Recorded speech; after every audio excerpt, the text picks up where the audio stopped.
The farmer's dilemma. On the edge of a vast farmland, there lived a farmer named Mr. Brown. Recently, Mr. Brown had a vexing problem that troubled him so much that he lost his appetite and couldn't sleep well. Every night, when everything was quiet, a series of creaking noises came from near the farm warehouse. The sound was so loud that it seemed as if thousands of troops were tearing the place apart, making it impossible for Mr. Brown's family to rest properly. Mr. Brown thought to himself that there must be a group of trouble-making creatures. Maybe there were hundreds or even thousands of mice causing havoc in the warehouse. Just thinking that his mountain-like piles of grain might be completely eaten up by these little thieves made Mr. Brown as anxious as an ant on a hot pan. He inquired everywhere and learned that there was an expert in catching mice named Mr. Johnson. It was said that whenever Mr. Johnson took action,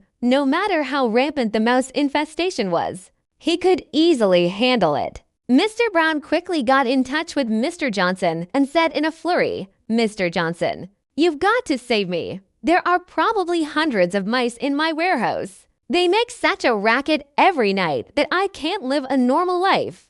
Please help me get rid of them all at once." Mr. Johnson patted his chest and promised, "Mr. Brown, don't worry, Dot, as long as I go there, I'll surely teach these mice a good lesson." The two of them immediately made an appointment that Mr. Johnson would come to the farm with his tools the next day to deal with the problem. Early the next morning, Mr. Johnson arrived at the farm carrying professional mouse catching equipment. Mr. Brown led him to approach the warehouse quietly. The creaking sound became clearer and louder, as if it was provoking them.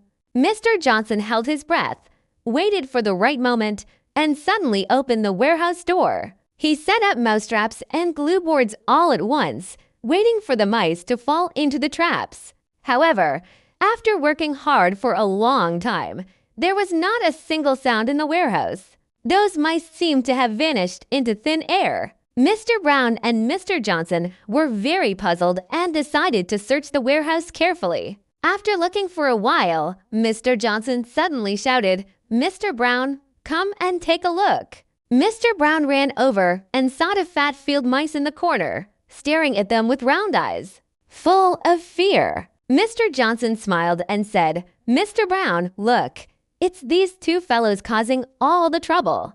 There aren't hundreds or thousands of mice at all." Mr. Brown suddenly realized that he had been deceived by the illusion created by these two field mice. In the dark before, the sound had been magnified infinitely in his mind, and he had thought it was a huge disaster. But the truth was so simple. From then on, whenever Mr. Brown encountered a tough problem, he would first calm down and carefully explore the truth of the matter. No longer being intimidated by the difficulties he imagined in life, we are often like Mr. Brown when facing some unknown troubles because we are in a difficult situation. The fear in our hearts is magnified infinitely, and we think the problems are extremely serious. But when we summon up the courage to face the difficulties directly and break through the darkness in our hearts, we will find that those problems that once made us sleepless are often not so terrifying.